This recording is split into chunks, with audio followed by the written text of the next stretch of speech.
we've had students with 2.4 GPAs, 2.6 GPAs, 2.8 GPAs, 2.9 GPAs who have been able to shift certain things and become very, very attractive applicants to schools that were a perfect match for them. And those students are now either finishing up PT school or they are currently physical therapists. And if they could do it, then you can do it as well.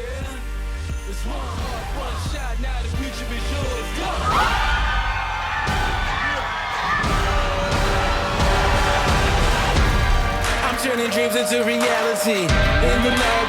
Hey, what is up, y'all? How you doing? My name is Joseph Ngugi. I'm a physical therapist and also one of the co-founders of Pre-PT Grind. And today I want to talk about GPAs. What kind of GPA will help me stand out as an applicant that wants to get into physical therapy school, that wants to become a physical therapist? And how do I navigate through that if my GPA is too low? So the first thing is this. Now, there's this belief that we need super high GPAs in order to ever have a chance of getting into PT school. I've actually heard people say you need anywhere between a 3.8 and a 4.0 in order to become a really strong applicant with certainty that you're going to get into physical therapy school. And that is something that a lot of people do believe. And when you have a 3.3 or a 3.2 or 3.1 or 2.9, you start to believe that your chances of getting into PT school are impossible, right? Or are very slim. And that's when we start to have backup plans and all these other things. So I want to talk you through this because this is a myth, right? We've actually, and I've shared this in other trainings that we've done, but we've had students with 2.4 GPAs, 2.6 GPAs, 2.8 GPAs, 2.9 GPAs who have been able to shift certain things and become very attractive applicants to schools that were a perfect match for them. And those students are now either finishing up PT school or they are currently physical therapists. And if they could do it, then you can do it as well. So let's understand a few things. So when we have these thoughts about having 3.8, 3.9, 4.0 being the only way to stand out as an applicant, it starts to create certain beliefs. And that is what holds most of us back as applicants. It starts to lead to us, being afraid that we're late in the game, comparing ourselves to other students. So maybe you've compared yourself to other students before, other pre-PTs, classmates, people that maybe applied before you, or people that have, maybe A's in the classes that you might have C's in.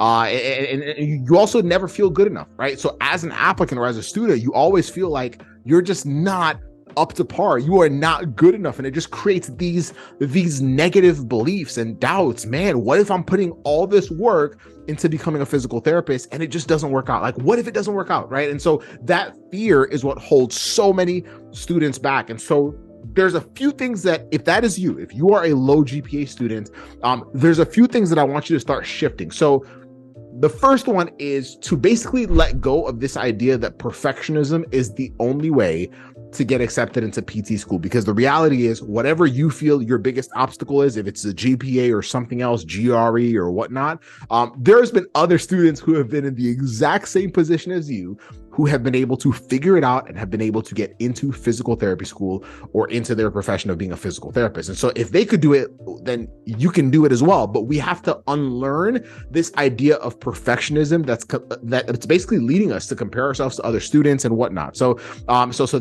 that is the first thing. Number two, we have to understand that a lot of this has to do with the strategy that I have as an applicant. Because if I have a lower GPA, if I have lower grades, then my strategy needs to involve choosing the right school. My strategy needs to involve learning how to figure out what I actually have control over, right? A lot of the things that lead you to doubt yourself are basically because you're focusing on areas in your application that you don't have much control over. You can't go back in time. So if you're stressing about the fact that, oh man, I wish my first few years in college were better. I wish I had gotten better grades. Well, you are pondering a time that you can't go back to. So your question should be, what can I control now? I can control the schools that I select. I need to control schools that are actually going to give me the best opportunity to be a strong applicant if I control the things that I can control. I can control what my prerequisite GPA looks like because it's out of a smaller number of classes. I can control my ability to ask for help. And I've talked about this in the past where I've said that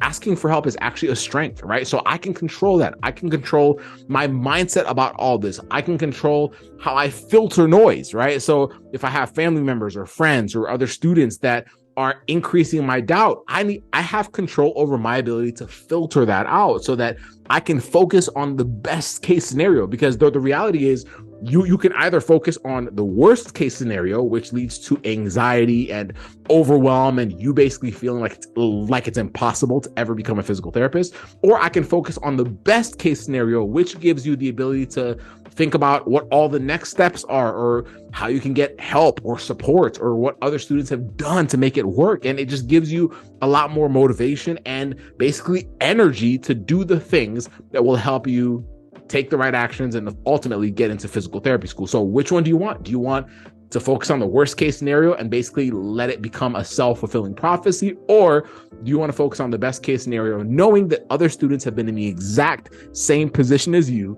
and they were able to make it work? Because if you can do what they did, if you can get very specific on what your game plan is, then you have a very high chance of also getting into physical therapy school. The next thing is, stop listening to people who have not been on this path before. So if you have people that you're listening to, pay attention. Who am I taking the most advice from? Whose opinions do I value the most? And are they people that have been on this path before? Are they people who have experienced this before? Because if they are not, you probably shouldn't be taking heavy advice from them, because they're just telling you based off of either their fears, their experiences that are not related to physical therapy. And that is what you're using to basically determine whether or not you're going to be a good enough applicant.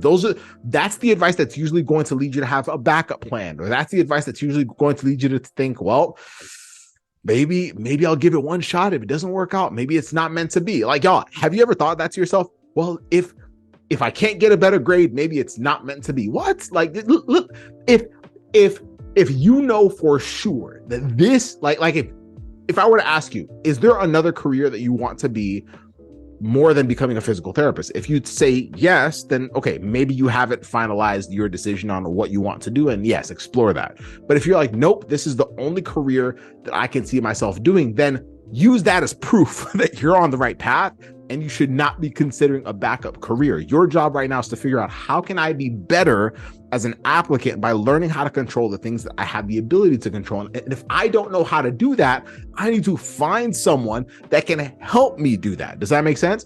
And so that is the biggest thing. If you can do those things as an applicant, your chances of getting into PT school go through the roof. But this idea of a perfect GPA, a 3.8 GPA, a 3.9 GPA, trust me, if you have those GPAs, you've put in the work and it's well-deserved. Super, super proud of you. But if you don't have that high of a GPA, then understand that you still have a lot of things that you have control over that will help you get into physical therapy school if you're able to, like if you're willing to leverage them. And that's it. Just control what you can control. And then from there, we can start doing some absolute magic, because it's not impossible. It's far from impossible. And there's been tons of students that have done it. And if they could do it, you can do it as well. So I hope that helps, especially for those of y'all that have low GPAs, that, struggle with that mindset at times where, and I see that all the time. And that's why I'm doing this particular training. And if this is valuable to you, share this with another student that has a low GPA, or another student that is